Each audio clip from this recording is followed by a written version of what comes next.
ठाकुर जी को भारत रत्न दिया गया, उसके लिए मैं सभी देशवासियों को बधाई देता हूं और साथ ही साथ बहुजन नायक मान्यवर कांसीराम साहब को भी भारत रत्न दिया जाए इसकी मांग करता हूं। और जो आने वाली 31 जनवरी को बामसेफ के माध्यम से इलेक्शन कमीशन ऑफ इंडिया का जो घेराव हो रहा है, उस घेराव का हम समर्थन करते हैं और हम सारे साथी पूरी ताकत के साथ उसमें शामिल होंगे। कार्यकर्ताओं सहित पूरे देश के लोगों से आह्वान करते हैं कि 31 जनवरी को वो लोग दिल्ली में उस मुहिम में शामिल हों ताकि बैलेट पेपर को वापस लाया जा सके। इसके साथ साथ आज कुछ ऐसे तथ्य हैं जो हमारे सामने आए हैं, जो हमने बारीकी से अध्ययन किया ईवीएम के बारे में। अध्ययन करने के बाद जो चीज़ें सामने आई हैं, हम तो समझते थे कि ये जो मशीनें हैं, ईवीएम है, इसको BEL या ECIL ने बनाया है, लेकिन एक्चुअली जो सॉफ्टवेयर जो डेवलप किया जाता है उसको बनाने का जो काम कर रहा है वो टेक्निकल एक्सपर्ट कमेटी है। और टेक्निकल एक्सपर्ट कमेटी में एमिनेंट प्रोफेसर्स हैं IIT के। उन IIT के प्रोफेसर हैं जिस IITs के अंदर देश के दलितों, पिछड़ों, आदिवासियों के साथ जो बच्चे IIT कर रहे होते हैं उनके साथ उत्पीड़न की घटनाएं होती हैं और वो बच्चे कई बार सुसाइड करते हैं। तो जहाँ इस तरह के जातिवादी मानसिकता वाले प्रोफेसर्स हैं, जहाँ जानबूझ के उन बच्चों को इंटरनल एग्जाम में कम नंबर दिए जाते हैं, फेल किया जाता है, उनको डिमोरलाइज किया जाता है, और ऐसे प्रोफेसर्स, ऐसे एमिनेंट प्रोफेसर्स उस इलेक्शन कमीशन ऑफ इंडिया की टेक्निकल एक्सपर्ट कमेटी के मेंबर हैं। और वो टेक्निकल एक्सपर्ट कमेटी है जो सॉफ्टवेयर डेवलप करती है। और जो ये ECIL और BEL है, ये तो हार्डवेयर बनाती है, ये तो उसको असेंबल करती है। तो हमें जो बाकी तथ्य पता लगे वो ये पता लगे हैं कि जो कंट्रोल यूनिट है उसका सॉफ्टवेयर टेक्निकल एक्सपर्ट कमेटी बनाती है, और वो कमेटी उस सॉफ्टवेयर में ही ये तय कर देती है किसको जिताना है। ये टेक्निकल एक्सपर्ट कमेटी के हाथ में है। अगर टेक्निकल एक्सपर्ट कमेटी पहले से विन ओवर कर ली जाए, उनको खरीद लिया जाए या किसी भी तरीके से इन्फ्लुएंस में ले लिया जाए, तो जब वो सॉफ्टवेयर डेवलप करते हैं, सॉफ्टवेयर में ही अगर वो चाहे तो तय कर सकते हैं कि किसको जिताना है। लेकिन इसको जिताने का खेल,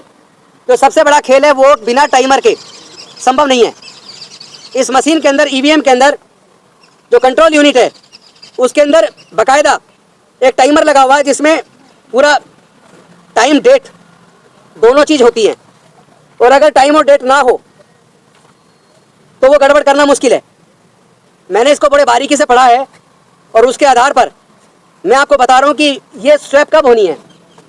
कब वोट को स्वैप करके किसको देना है। ये वाला काम अगर सॉफ्टवेयर के अंदर डाल दिया गया, लेकिन अगर उस EVM के अंदर टाइमर ना हो, अगर टाइम क्लॉक ना हो जिसमें डेट और टाइम सेट किया जाता है, तो किस वक्त वोट को स्वैप करके किसको देना वो संभव नहीं है। मैं पूछना चाहता हूँ, ये मशीन अगर कैलकुलेटर का काम करते हैं तो इसमें टाइमर की जरूरत क्या है? क्योंकि जब वोट पड़ता है तो बाकायदा किस वक्त वोट चालू हुआ पड़ना, कब वोट पड़ना खत्म हुआ, टोटल कितना वोट हुआ, उसका बाकायदा पेपर पे भी मैनुअल तरीके से उसको मेंटेन किया जाता है। तो उस मशीन के अंदर टाइमर की आखिर जरूरत क्या है, उसमें क्लॉक की जरूरत क्या है? और वो ऐसा टाइमर है जिसको वोटर नहीं देखता, वो इलेक्शन कमीशन के अधिकारी जिसके हाथ में कंट्रोल यूनिट होती है केवल वो देखता है। क्योंकि जो वोटर है वो तो सीधा जाके, जो कीबोर्ड है, जो बैलेट यूनिट है, वो तो जाके सिर्फ बटन दबाता है। और बैलेट यूनिट में कोई नंबर नहीं होता, उसके अंदर ABCD होते हैं। और अगर कैंडिडेट Z से ज़्यादा नंबर तक खड़े हो जाएं तो इलेक्शन कमीशन ऑफ इंडिया ने ऐसे कर रखा, चूंकि फिर गड़बड़ी नहीं हो सकती, इसलिए फिर वो 2 मशीनें लगाने से भी काम नहीं चलेगा। उसके बाद वो क्या करते हैं कि बैलेट से चुनाव होगा, यानी जो लेटर है इंग्लिश के A से Z तक, अगर उस लेटर से ज़्यादा संख्या में चुनाव लड़ने वाले उम्मीदवार अगर आ गए तो इलेक्शन कमीशन ऑफ इंडिया की गाइडलाइन के हिसाब से चुनाव फिर EVM से नहीं होता, बैलेट से चुनाव होता है। तो सारा खेल ही है, क्योंकि वो जो बैलेट यूनिट है वो उसमें केवल A से Z तक के नंबर के जितने कैंडिडेट खड़े हैं वो नंबर डलता है, 1 2 3, 1 दबाया तो वो कंट्रोल यूनिट को इन्फॉर्मेशन बैलेट यूनिट देती है, और वो ABCD इस तरीके से उसमें मार्किंग होती है। तो वो A दबाया तो A का सूचना उसको देगा कंट्रोल यूनिट को, और कंट्रोल यूनिट में वो दर्ज हो जाएगा। लेकिन होता क्या है कि जो उसके बाद जब लोग अपना नॉमिनेशन फाइल करते थे उम्मीदवार, और नॉमिनेशन विड्रॉ होने की डेट के बाद, उसके बाद इलेक्शन कमीशन ऑफ इंडिया के इंजीनियर्स, जो कोई जरूरी नहीं है कि सरकारी आदमी, वो कोई प्राइवेट टेक्निकल एक्सपर्ट भी हो सकता है, वो हायर किया हुआ आदमी भी हो सकता है, वो आकर वो उस मशीन के अंदर, चूंकि उसमें एक मेमोरी होती है, और दूसरा जो 2 चीज़ जो वो करता है वो होता है टाइम फाइल बनती है और एक कैंडिडेट फाइल होती है। वो जो एक्सपर्ट आता है, जो चुनाव की डेट से एकदम पहले, जब विड्रॉ की डेट खत्म हो जाती है और फाइनल हो जाता है कितने उम्मीदवार किस किस पार्टी के चुनाव मैदान में बचे हैं, उसके बाद जो मशीन में वोट डालते हैं वो एक तो टाइम फाइल डालते हैं और एक कैंडिडेट फाइल डालते हैं, ताकि किसको वोट दिया जा रहा वो उसमें आ सके। लेकिन असली बात जो है वो सॉफ्टवेयर जो उधर डिजाइन किया गया टेक्निकल एक्सपर्ट कमेटी में, और टेक्निकल एक्सपर्ट कमेटी को अगर इन्फ्लुएंस कर दिया गया और उसने अगर वहीं तय कर दिया किसको जिताना, चूंकि ये विश्वास कहाँ से आता है कि इस बार 300 से ज़्यादा जीतेंगे, इस बार 400 से ज़्यादा जीतेंगे, ये कॉन्फिडेंस कहाँ से आता है? ये कॉन्फिडेंस से वही कह सकता है जिसको पता है कि उसने इन्फ्लुएंस करके टेक्निकल एक्सपर्ट कमेटी के माध्यम से उसके अंदर सॉफ्टवेयर को डेवलप करवा दिया है कि उन्होंने उस पार्टी को इतने चुनाव में इतने वोटों से जिताना है। अभी आपने देखा होगा पिछले दिनों मध्य प्रदेश के अंदर एक कैंडिडेट थे, बीजेपी के कैंडिडेट ने, उसने पहले ही बता दिया मुझे इतना बीजेपी को वोट मिलेगा, इतना उसको मिलेगा, और जब रिजल्ट आया तो वो बाकी उतना ही निकला, थोड़ा बहुत वोट का अंतर था। तो ये इससे ये सारे ये समझ लीजिए कि जो आम वोटर का भरोसा है, जिस वोटर के भरोसे को कायम करने की जिम्मेदारी इलेक्शन कमीशन ऑफ इंडिया की है, तो वो जो वोट की उसकी चोरी हो रही है, उसको बिल्कुल डाउट उसका पक्का होता जा रहा है कि चुनाव के माध्यम से उनके वोट की चोरी हो रही है, उसको उस पर भरोसा नहीं पैदा हो रहा है, तो ये जिम्मेदारी तो इनकी है। और दूसरा डाउट इसलिए और ज्यादा मजबूत हो जाता है क्योंकि जब सुप्रीम कोर्ट ने व्यवस्था दे दी कि इलेक्शन कमीशन का गठन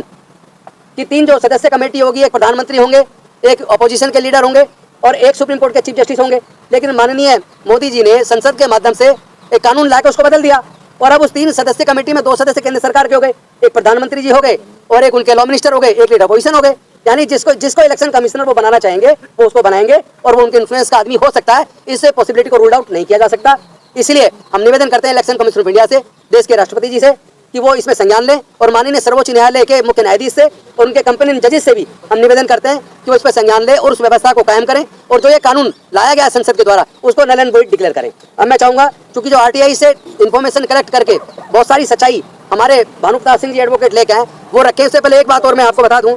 कि पिछले चुनाव में आसाम के एक डाटा आप देखें जिसकी वजह से डाउट और ज्यादा बढ़ जाता है। इसमें आसाम के दीमा हसाओ जिले में एक बूथ पर थे केवल 90 वोट, 90 मतदाता थे, लेकिन ईवीएम में वोट पड़े 171 और उसने फिर चुनाव आयोग के 5 अफसर सस्पेंड किए इलेक्शन कमीशन ने। फिर कैसे भरोसा करें ऐसे ईवीएम पर? और दूसरा डाटा है मध्य प्रदेश छत्तीसगढ़ का, वहाँ बसपा के कैंडिडेट खड़े हुए, वहीं उनके रिश्तेदार रहते थे, घर वाले रहते थे, लेकिन उस खुद अपने उनके बूथ से उनको एक भी वोट नहीं मिला, उनका खुद का वोट कहाँ गया? तो ये सारे डाटा जो हमारे पास आ रहे हैं जगह जगह से, उससे इस बात साबित हो जाती है कि इलेक्शन कमीशन ऑफ इंडिया क्यों इतना जिद्दी हो गया है, क्यों वो ईवीएम से चुनाव कराने पे तो आमादा है, क्यों भारतीय जनता पार्टी के वरिष्ठ नेता एवं होम मिनिस्टर ये कह रहे हैं कि इस बार 400 पार, क्यों भारतीय जनता पार्टी के बड़े नेता कह रहे हैं इस बार 400 पार आएंगी, उन्हें इतना भरोसा कैसे है जबकि उन्होंने कोई काम ऐसे नहीं किया। और इसके साथ साथ लास्ट में एक बात कहूंगा, ये सब लोग जैसे राम मंदिर वाला मुद्दा हुआ, कभी कोई सा मुद्दा लाते हैं, ये सब एक माइंड सेट बनाने के लिए, ताकि जो खेल ये खेल रहे हैं उस खेल को वो उसके द्वारा कवर किया जा सके, इसलिए ऐसा खेल चलाया जा रहा है। अब मैं निवेदन करूंगा भानु जी से वो आए और जो आरटीआई से सूचना लेके वो जिस नतीजे पर पहुंचे वहां पे सामने रखेंगे।